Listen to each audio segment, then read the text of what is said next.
नमस्कार मित्रों, मैं प्रोफेसर डॉक्टर दिनेश गुप्ता आया हूं पनवेल के एक ऐसे स्थान पर आया हूं। आप देख सकते हैं यहाँ पर जितनी तस्वीरें हैं सब बोलती हुई तस्वीरें हैं और ये बोलती हुई तस्वीर है माननीय सम्मानीय श्री दीपक खाड़े सर की।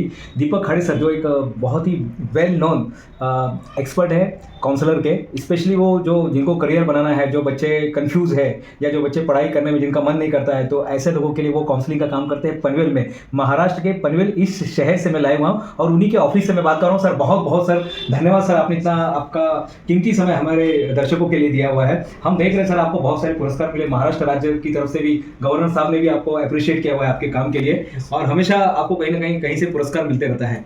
तो सर ये जो मिल रहा है कि आपने शिक्षा क्षेत्र में आप जो समाज सेवा कर रहे हैं, यानी एक तरफ शिक्षा क्षेत्र है और दूसरी तरफ है समाज सेवा, तो आप ऐसा क्या काम करते हैं सर कि आपका इतने सारे आपको अवार्ड पुरस्कार मिले हैं?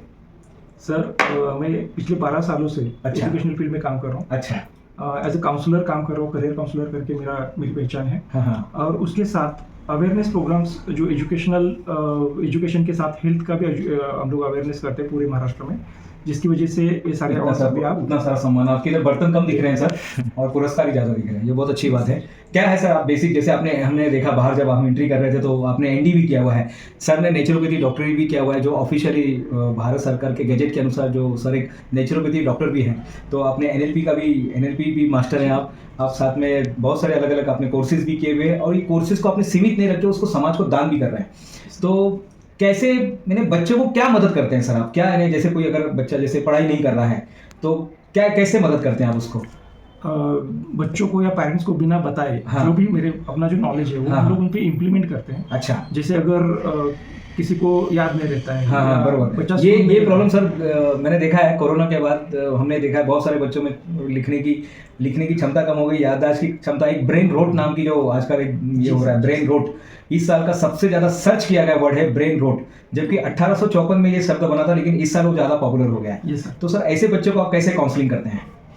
उनका बेसिक प्रॉब्लम क्या है वो फाइंड आउट करते हैं आप, यानी रूट में जाते हैं कि वो बच्चे का क्या है, पढ़ने में मन नहीं लग रहा है तो शायद हो सकता है कहीं संस्कार यानी इन्वायरमेंट, कहीं अनुभव, कहीं एजुकेशन या कहीं संगत। एग्जैक्टली। तो ये आप वो रूट में पकड़ लेते हैं, ये फाइंड आउट करके फिर उसके लिए जो एप्लीकेबल है हो सकता है उसको, जो आपने पढ़ाई की है, जो आपने किताबों में पढ़ा है, फिर आपको धीरे धीरे उसको, और आपका अनुभव भी बहुत सारा है इस विषय पर। सर अब तक कितने सारे बच्चों को आपने, मैंने देखा आपने पुलिस डिपार्टमेंट को भी आपने गाइड किया हुआ है, आप बच्चों को करियर के लिए भी गाइड करते रहते हैं। तो सर ऐसे सिर्फ स्टूडेंट को, यानी कितनी सारी स्टूडेंट को आपने अब तक, एक रफली फिगर आपने अब तक उनको मदद किया है, उनको सफलता दिलाने के लिए? सर इस 12 सालों में मोर देन 7,500 स्टूडेंट्स, अच्छा, अरे पेरेंट्स को मैं अभी तक मदद कर चुका हूँ। 7,500 बाप रे, बहुत, ये संख्या बहुत बड़ी है सर। क्योंकि अगर एक बच्चा भी उसमें से अगर एक अपना नाम कर लेता है तो याद रखिए पूरी की पूरी कौम वो सुधर जाती है।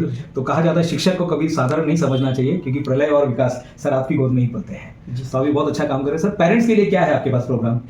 पेरेंट्स के लिए अभी जो बेसिक इश्यूज हम लोग बोल सकते हैं, या हमें पता है कि बच्चे फॉलोअर्स होते हैं, जैसे पेरेंट्स बिहेव करेंगे। सर ये बात बहुत अच्छी बोली आपने, बच्चे फॉलोअर्स होते हैं। जितने पेरेंट्स सुन रहे हैं, बच्चे आपको देख के जी रहे हैं, वो बाजू वाले को नहीं देख रहे, वो कोई फिल्म में जाके पुष्पा को देख के नहीं जी रहे, वो आपको देख के जी रहे हैं। बहुत बढ़िया सर, बहुत अच्छी बात बोली आपने। तो फिर कुछ हम लोगों को इंस्ट्रक्ट करते हैं, कुछ सजेशंस देते हैं, उनका काउंसलिंग करते हैं कि आपका बिहेवियर होना चाहिए जिससे बच्चे उसको फॉलो कर सकें। क्या बात है सर, आपने बहुत अच्छी बात बताई सर। सर आपकी एक नई किताब आ रही है, हमने सुना है आप एक किताब भी आपकी बहुत दिनों से आप लिख रहे हैं, तो थोड़ा बताएंगे हमारे दर्शकों को उस किताब के बारे में? सर पेरेंटिंग पे मेरी किताब आ रही है। जो किताब है सर, किताब के बारे में बताइए सर। पेरेंटिंग पे जो किताब है उसमें वही बातें बताई गई है, जिससे जाने अनजाने में हम लोगों का जो बिहेवियर है, हमारा जो टॉक है बच्चों के साथ, जो निगेटिविटी होती है, जो इन्फ्लुएंस करती है अपने बच्चों को, वो क्या होती है और कैसे हम लोगों को अपने खुद को चेंज करना जरूरी है ताकि बच्चे चेंज हो सके। क्या बात है सर, ये थे हमारे दीपक खाड़े सर। सर आपसे बातें बहुत सारी करना चाहते हैं, लेकिन समय अब हमें इजाज़त नहीं दे रहा है। लेकिन सर आपने जितना भी बोला मुझे पूरा विश्वास है हमारे दर्शक उनको जरूर इंप्लीमेंट करेंगे। मित्रों आज जो हमने सीखा पेरेंटिंग के ऊपर कि बच्चे फॉलोअर्स होते हैं, दूसरा हर बच्चे में एक पोटेंशियल होता है। सर ने 7,500 विद्यार्थियों को अब तक गाइडेंस कर चुके हैं और ये सिलसिला चल रहा है। ये तो उनके पास लिखित रूप में, अनजाने में कितने सारे स्कूल में जाके, कॉलेज में, सर मैं तो देखते रहता, आप स्कूल कॉलेज में भी आपके प्रोग्राम चलते रहते हैं। वो तो गिन ही नहीं सकते, वो तो अनगिनत चीज़ है। तो सर आप ऐसे ही करते रहे। हमारी तरफ से OMG book of record and Dinesh Gupta, हमारे जो आनंद ऑर्गेनाइजेशन की तरफ से, पूरी टीम की तरफ से आपको बहुत सारी शुभकामनाएं सर। आप ऐसे ही ग्रो होते गए sir. Thank you sir, thank you, आप यहाँ पे आए और मेरे साथ 2 मिनट समय गुजारा, इसलिए धन्यवाद सर। Thank you sir.